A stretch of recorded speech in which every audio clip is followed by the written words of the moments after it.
భౌతికంగా ఆయన మన మధ్య లేకున్నా గూడా 2 రాష్ట్రాలనే స్మరించుకుంటున్నాయి. అందరూ ఆయనను ఇష్టపడుతున్నారు.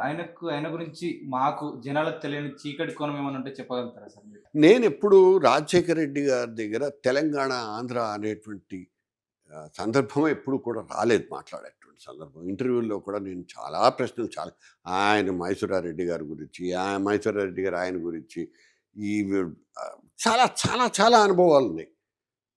అందరికీ ఉన్న జర్నలిస్టులకు ఉన్నటువంటి అనుభవాలే. కానీ నేను తెలంగాణ, ఆంధ్ర గురించి ఆయనతో ఎప్పుడు మాట్లాడలేదు. ఆయన వ్యక్తిగతంగా ఆయనలో ఉన్న ఉన్నటువంటి మైనస్‌లేమైనా? రాజశేఖర రెడ్డి గారి అవును. గురించా? రాజశేఖర రెడ్డి గారి గురించి చీకటి కోణాలంటే ఫస్ట్ థింగ్ పాలిటిక్స్. నేను ఇప్పుడు దాకా మాట్లాడింది పాలిటిక్స్ కాదు. రాజకీయాలు నేను మాట్లాడలేదు. రాజకీయంగా పొలిటికల్‌గా, పొలిటికల్‌గా రాజశేఖర రెడ్డి గారి అడ్మినిస్ట్రేటర్‌గా లేకపోతే ఒక చీఫ్ మినిస్టర్‌గా ఆయన 2 టర్మ్స్ చేశారు. రెండో టర్మ్ మధ్యలో వెళ్ళిపోయారాయన. అది వేరే విషయం. కానీ ఎక్కడ ఆయన ఏం తప్పులు చేసినా దాంతో నేను ఏకీభవించలేనటువంటి సందర్భాలు చాలా ఉన్నాయి. అండ్ ఫర్ ఎగ్జాంపుల్ ఈవెన్ ఆయన చీఫ్ మినిస్టర్ కాకముందు ఆయన పడ్డ కష్టాలు నాకు తెలుసు. ఆయన పడ్డ ఇబ్బందులు తెలుసు నాకు. ఆయన పక్కన ఉన్నటువంటి కేవీపీ కూడా ఎంత తెలుసో దగ్గరగా నాకు అంతే తెలుసు. ఎందుకంటే అందరూ ఇష్టపడేటువంటి వ్యక్తి చీఫ్ మినిస్టర్ అయితే బాగుంటుందని. ఆయన అవ్వలేదు. ఆయన చివరికి చీఫ్ మినిస్టర్ అవ్వడానికి కూడా ఆయన ఎంత కష్టపడ్డాడంటే అందరూ తెలుసు ఢిల్లీలో.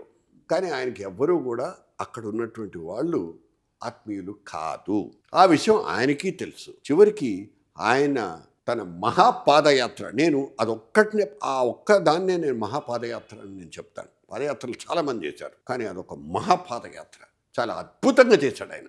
ఎక్కడ కాంప్రమైజ్ అవ్వకుండా ఆఖరికి రాజమండ్రి దగ్గర ఆయన ఒక చిన్న టెంట్లో ఆయన బస్సులో లగడపాటి రాజగోపాల్ లాంటి వాళ్ళు ఒక బస్సు ఏర్పాటు చేశారు. అందులో స్నానం చేయడానికి మాత్రం ఉపయోగించేవాడు. పడుకోవడం దగ్గర నుంచి అన్నీ ఆయన టెంట్లోనే. ఆయన నాకు ఎక్కడ చాలా గొప్ప ఇది అనిపించిందంటే, నేను కవర్ చేయడానికి వెళ్ళాను. నేను ఎప్పుడో ఛానల్లో మా టీవీలోనే ఎక్కడో వెళ్తే ఆయన ఇలా కూర్చున్నాడు. ఇలా భుజం కడతాడు. కూర్చున్నాను టెంట్లో. కూర్చున్నాను, కెమెరా పెట్టాను. కెమెరా పెట్టి అంత మాట్లాడుతుంటే కింద ఉంటాడు ఎప్పుడు. ఓకే. సో వాడు పాపం ఆ కింద ఆయనకి ఆనెలు తీస్తున్నాడు. ఆ పిన్నిస్ లాంటి ఒక దాంతో ఆనెలు తీస్తున్నాడు. అక్కడ పక్కన డాక్టర్ ఎవడో కూర్చున్నాడు. నేను టెంట్లో ఇంటర్వ్యూలు చేశాను. అయిపోయింది. వచ్చేటప్పుడు కొంచెం బాధ అనిపించింది. ఏంటి ఏమి కర్మ, ఆనెలు తీయించుకుంటూ నడుచుకుంటూ ఎక్కడో హైదరాబాద్ నుంచి ఎక్కడో శ్రీకాకుళం అవతల దాకా.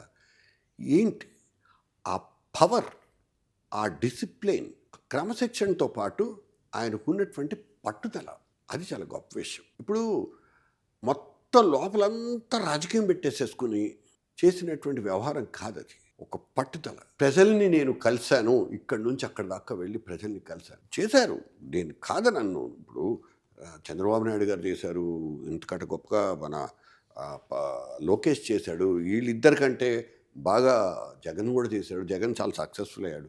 పాదయాత్ర చేసిన వాళ్ళందరూ సక్సెస్ అవుతారనేటువంటి ఒక నమ్మకం అప్పటి నుంచే బయలుదేరింది. అది వేరే విషయం.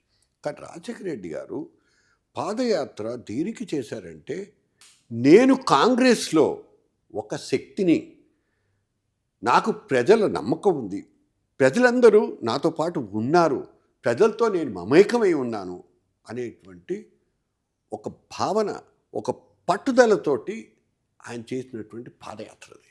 That's precisely the reason. నేనేం ప్రిపేర్ కాలే. మీరు అకస్మాత్తుగా వచ్చారు. నేను ఇంకా చాలా మంచి పదాలతో చెప్పగలనేమో, కానీ నాకు అనిపించినటువంటి అంత గొప్ప ఆలోచన ఉన్నటువంటి వ్యక్తి.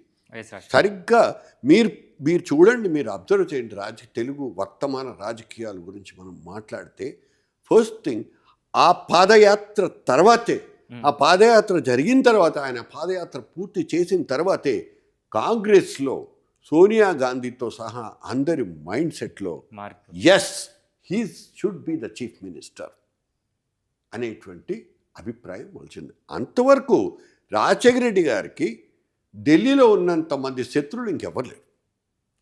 ఆంధ్రలో ఉన్నటువంటి శత్రువులు ఇంకెవరు లేరు. ఇది నేను ఘంటాపదంగా నేను చెప్పగలను.